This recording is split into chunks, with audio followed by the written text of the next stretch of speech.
Friday morning mga kapiks. Ayan for today's video. Katapos lang pong maligo ng mga bata at nandun na po sila sa taas nagbibihis.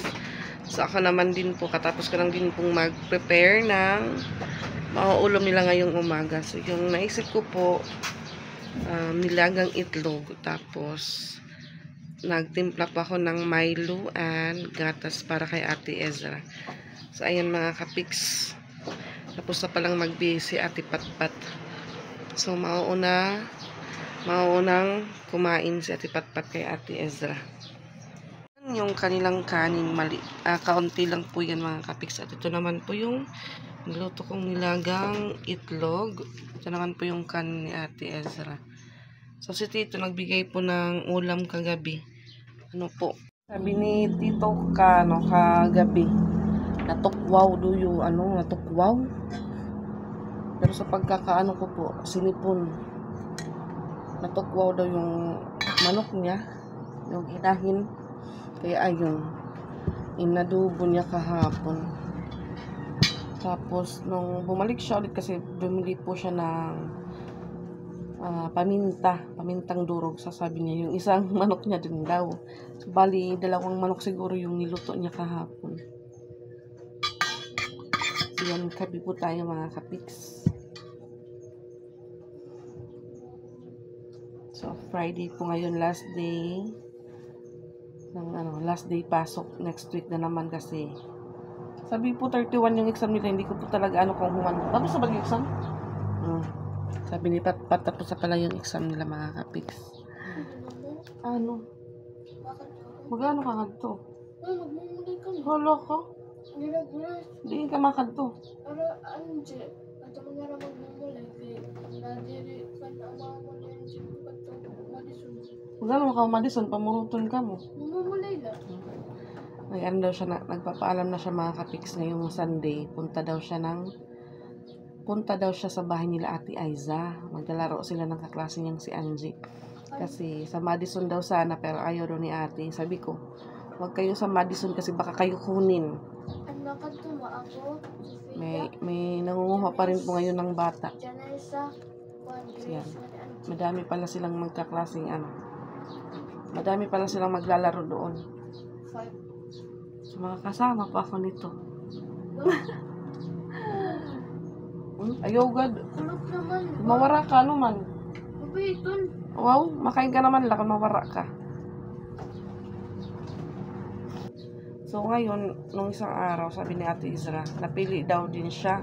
Sabi ko, iba naman yung nakapangalan doon sa yung nakasulat na sa screen kung sino yung magdadala ng hostias. Yung ibang donation din po mga katiks. Sabi niya, tinawag kasi siya ng teacher niya. Sabi ko, i-sure mo kung anong flower yung bibilhin mo or dadalhin natin sa misa. Dahil yung pagbili po ng flower sa Tacloban pa, sa proper, sa downtown. Tapos yung mass po nila, 9 AM. Sabi ko, makakaya ba ng oras pumunta ng downtown, bumili ng flower. Sabi ko sa kanya, i-sure mo kung anong klaseng flower para makanubas ko sa downtown. Kasi may nakikita pa akong mga flower, yung maliliit lang po, na may hawakan po siyang kahoy. April. So, bali 2 po silang magdo-donate ng flower. Dahil yung tinawag daw ng teacher niya is yung mga honor student. Tapos sabi ko sa kanya, so honor ka kasi tinawag ka ng teacher mo. Sabi niya, ewan. So, yung isa naman po dito, ewan ko lang po sa kanya, pero okay lang din po at least. Nakakapasa po siya. Sabi niya kahapon yung mga klase niya daw, mas madami yung mga boys. Yung mga grades daw 75, mas madami sabi ni Patpat. Pero Pat, mga grades Pat? 75, medyo ba nila 80. Yeah. 88, 80. Sa high school kay iba ni Francis ay champion na ni John Mark. Ikaw, pero ka man. May mo grado. Mga 80, Yung mga grades niya daw, mga 80. Pero sa lalaki, ilang bata lang siguro. Kasi nung last po ng meeting namin, pinatingin sa akin or tinignan ko po yung grades ng mga kaklase ni Patpat kasi sabi ng teacher niya, tignan mo mother, yung mga grades ng mga boys. Mas madami po talaga yung 76. Siguro isang ano lang po, isang bata lang yung naka 78. Sabi ng teacher, makukulit na nga, maliliit pa daw yung grades. Ang is naman Elsa? kwanta 57 Yun o. I-examine? English. Da ako ni score. 57 na lang yung Ikaw? 80. Wow! 85. Sana all pat, 85. Hindi na kayo bubuktan, malas city na, dali na. So si Piyang, mamayang hapon pa po yung mga kapig, so hindi po nakakasabay sa kanila ngayong week. Iba-iba po yung schedule nila. Mama, kanina ko lang magkakatira niya. Palagi daw pumupunta si Raylay sa room niya. Sabi daw ni Patpat, pwede daw umupo doon or makiupo lang muna sa room nila basta tahimik lang daw. So si Piyang kahapon, doon daw sa tabi niya kahit nagkaklase pa po sila. Sinusundo siya ni Piyang. Kasi paghapon po, hindi ko na po sila sinusundo, na lalakad na lang po sila pa uwi. Kasi marami naman din po yung mga batang naglalakad lang. Tapos, medyo malapit lang. Saktong oras naman po, na madating na sila sa bahay. Sino? Kauna itong hilo, Pat. Mahasa itong hilo, kauna. Kauna. Ay. Hindi niya po kinakain yung yellow sa itlog.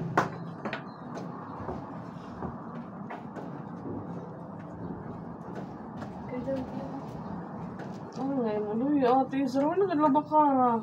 Naglalampin ka naman la. Gamit niya po lampin. Lampin ko? Yes. Kaya ko nang doon. Ano? Mikay. Mikay?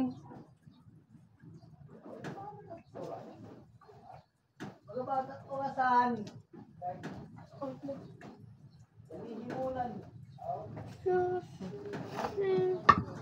Sinati ka na ate. Hindi niya po kinain yung yellow ng ano. Pinapalit. May pagduro pagkuan. Okay na ito. Ay, pagduro ba? Kung ba ito? Hindi ba? Pagawas. Bambata ba?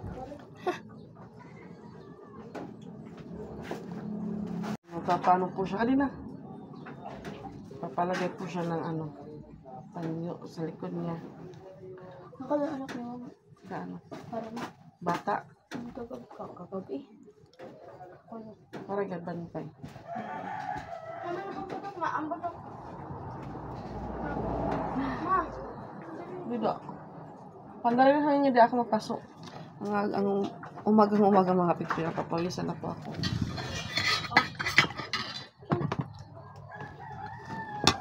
Daw.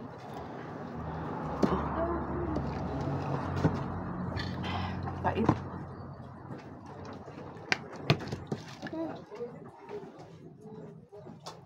Tumatawag po si Pix mga kapiks. Tali moment na po kami ni Ate Patpat. Nagpapatali po siya ng kaniyang buhok.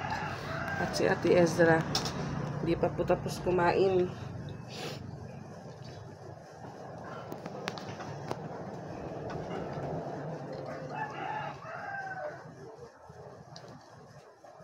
Medyo mahaba na po yung buhok ni Ate Patpat.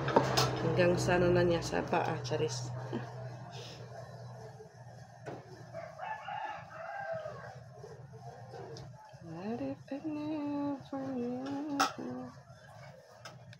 Ito po yung palagi niyang gustong tali.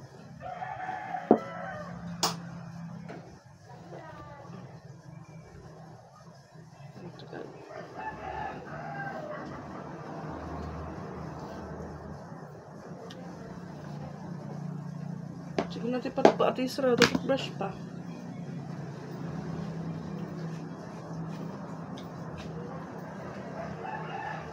Angat.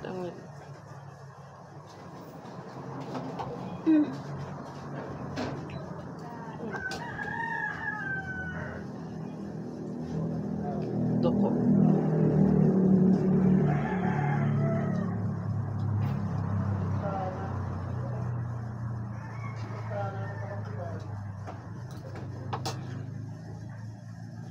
Duko-duko.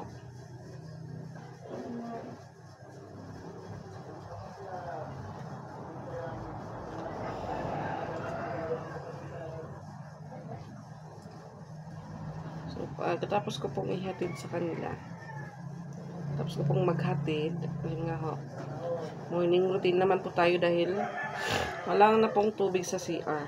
At pat-pat! Ay, pagduko.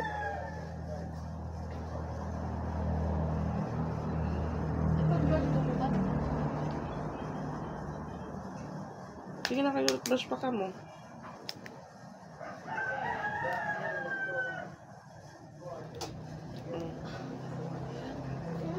At ayan, mga kapiks, naglalakad na po kami papuntang school. Timing paglabas po namin, umaambon. Ayan, nahuli po si Patpat dahil sinuot pa niya po yung kanyang sombrero. At kami naman ay nakabayong ni Ate Ezra. Ayan, makulimlim na morning. Uulan talaga mga kapiks dahil madilim. Madilim ang kalangitan. At yung dalawa ko masakit yung tiyan dahil nakatutok po sa hangin.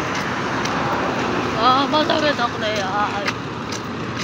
Tapos pagdating po sa school, kahit ano yung kinakain. Kaya ayan, ba't pagkalupat na tariti?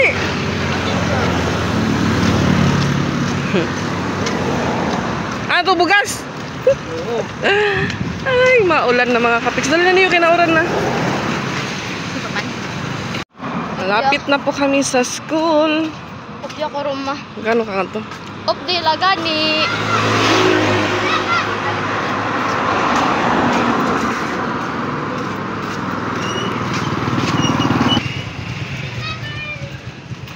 Hindi pa naman siguro sila late mga kapiks kasi yung ibang room closed pa po. Abot amon. Ha?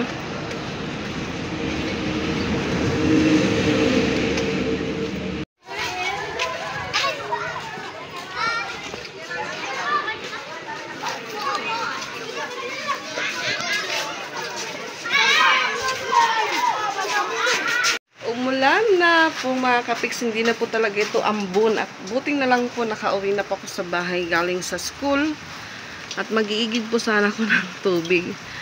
Yun nga ho, umulan po siya. Ayan. Umulan na po, umulan na. Hindi na po talaga ito ambon, kundi ulan na po mga kapiks. At ito po yung mga baldi ko. Charan! So, mamaya na lang po ako mag-iigib, maghuhugas po muna ako. May tubig pa naman po ako dito, isang baldi. Buti na lang din po, nahatid ko na yung mga bata sa school bago pa umulan ng malakas. Kaya hindi ako nakapagwalis dito sa likod dahil umulan. Tapos ko lang pong mag-igib ng tubig sa balon or bubon mga kapiks. Ito yan yung tinimba kong tubig. So ngayon naman po huhugas naman po ako ng plato. Malakas ang ulan, malakas. Hindi naman po gaano madami yung hugasan ko.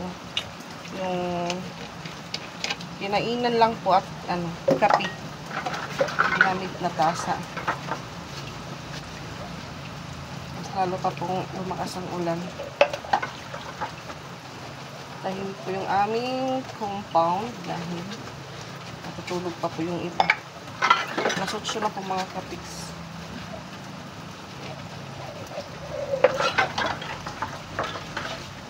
Kahapon po yung ulam po ng mga bata. Bumili pa ako ng chicken curry. Yun po yung favorite nilang ulam din, nilang dalawa. Sobrang saya po nila dahil nag-isang peraso po sila ng manok tapos madami po yung sabaw. So hanggang sa pagdating ng gabi, hapunan, yun din po yung inulam nila ulit. Ako po kasi yung last na nakabili ng ulam doon. Yan, lumakas pa po lalo yung ulan. Tapos ko lang din po ano sa loob. Magwalis. Wala na naman akong itlog, so nakapunta po ako ng merkado. Bili ng itlog tsaka powder surf kasi yun po yung mabili dito, powder surf. Bukas na po ako maglalaba Sabado. Para po may katulong ako sa pagbanlaw.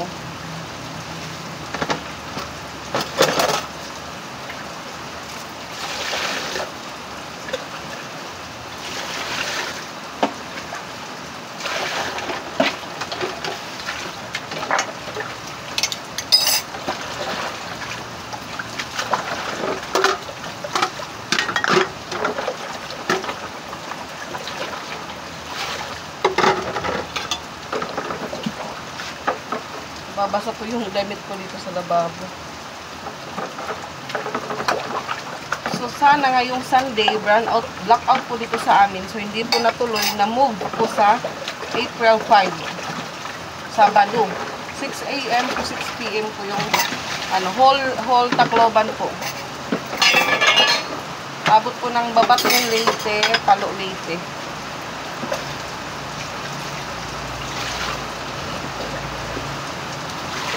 Lakas po lalo yung ulan na kapiks.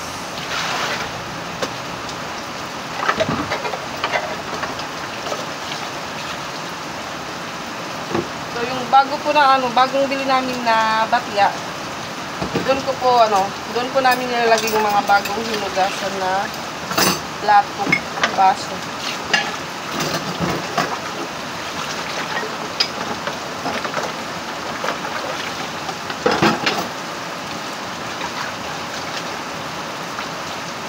Yan, tapos na po akong maghugas. Kaunti lang naman po yung hugasan ko. Yan.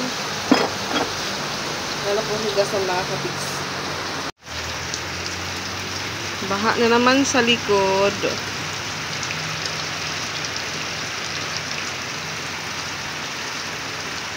Maulan.